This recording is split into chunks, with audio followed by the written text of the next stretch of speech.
1 ringy dingy. 2 ringy dingy, by user jmay82. I almost forgot about this one until it came up in my memories. User submitted a ticket for a problem with their desk phone, so I swapped out the unit and closed the ticket. Later in the day, they reopened the ticket with a note saying that since the phone had been replaced, they could not hear it ring. Head back to their office to see what's going on. What's your phone number? / rattle off the phone number. / dial number with my cell phone.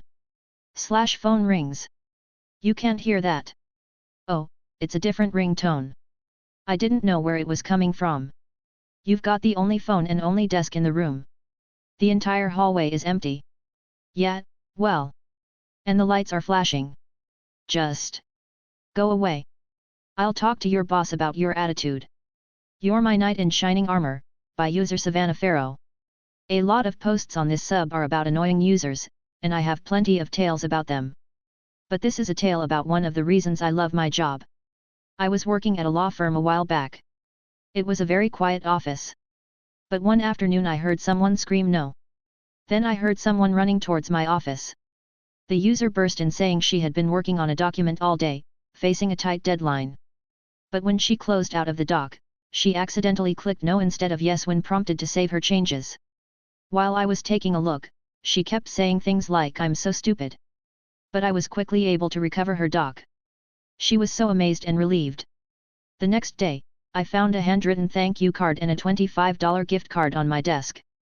In the card, and ever since, she referred to me as her knight in shining armor. So even though it was a simple fix for me, it meant everything to her. I love those kinds of issues. The Italian grandmother who wouldn't let me go hungry, wholesome by user Oenkai confidence. This came to mind a few months ago. Years ago, in the late 90s through the early 2010s, I had a retired insurance executive I provided regular PC tech support for.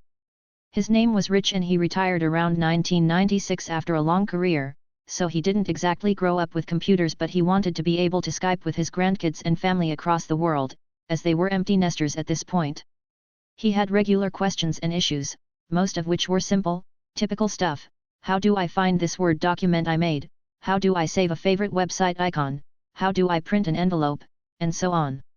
Basic, easy stuff, never complicated, and he was always very grateful for the help. Here's where it gets fun. His wife Rita was a first-generation American from an Italian family. If you're familiar with Italians, this means you must eat when you're in their home. Since Rich had regular tech questions, it was pretty common for me to be there about once a month or so. And Rita insisted on feeding me each time, and feed me she did. Homemade pastas, sauces, lemonade, roasted pork chops, cookies, bars, desserts, you name it. Each dish described as it was placed before me. I never left hungry, and Rich also insisted on giving me a few bucks, around $20 US, each time. I always left with cash and a full belly. Rich passed away about 10 years ago, but Rita is still around. Her family moved her into an assisted care facility and her daughter now lives in the area too, and we happened to run into them last December, edit, 2024. I hadn't seen Rita in a few years and she warmly remembered me with as big of a hug a 92-year-old tiny, frail Italian woman could give. It almost made me cry. Her daughter had the wherewithal to take a picture of us too and she sent it to me. Just goes to show that some users really are grateful and kind. When headphones mysteriously change the volume by themselves, by user TechDude1701. Another story from a few years ago. A coworker had some funny behavior of her headphones. They would randomly change the volume between normal, low, or completely quiet. It happened every time she put them on or off her head. I was looking at them, trying them on, thinking maybe it was something with the mic boom changing angle and a hidden switch inside or something like that. At one moment I was sitting right beside her, watching when she was putting them on. And I saw it. You know how you usually put those over-the-ear headphones on? You grab them with both hands, one hand on each side, thumb on the backside and other fingers on the front. Well, right where you put the left thumb was the volume control. Who made that design decision? I was remembered recently, because it happened again to her that she could not hear anything. We then both remembered that story. Edit, it was the left side, not right. Fastest analyst in the West. Actually the southeast, but close enough by user the barcode lad. So, I'm just sitting there, a typical Wednesday morning, first day in office that week, Thank you. Hybrid working, not many support calls, ticket queue quite low for me, phones relatively quiet. I get an email. $user account locked out on DC01. Okay, cool, I think to myself. I'll wait and see if I get a call. Not 10 seconds later, I get a call. The desk phone says it's this new user. She's been here about 2 weeks now. She hasn't called to complain about anything before, everything's been fine for her. So, I pick up, and as we talk I unlock her account on the DC. She says her keyboard doesn't work. I press further. Are you at a new desk? We hot disk. Nope, same desk as before. What happens when you press the cap locks key? Oh, it turns itself back off. Is there anything resting on your keyboard? Nope, it's just the keyboard. Can you unplug the keyboard and plug it back in again? Yep, issue persists. I don't know her level of techno ability.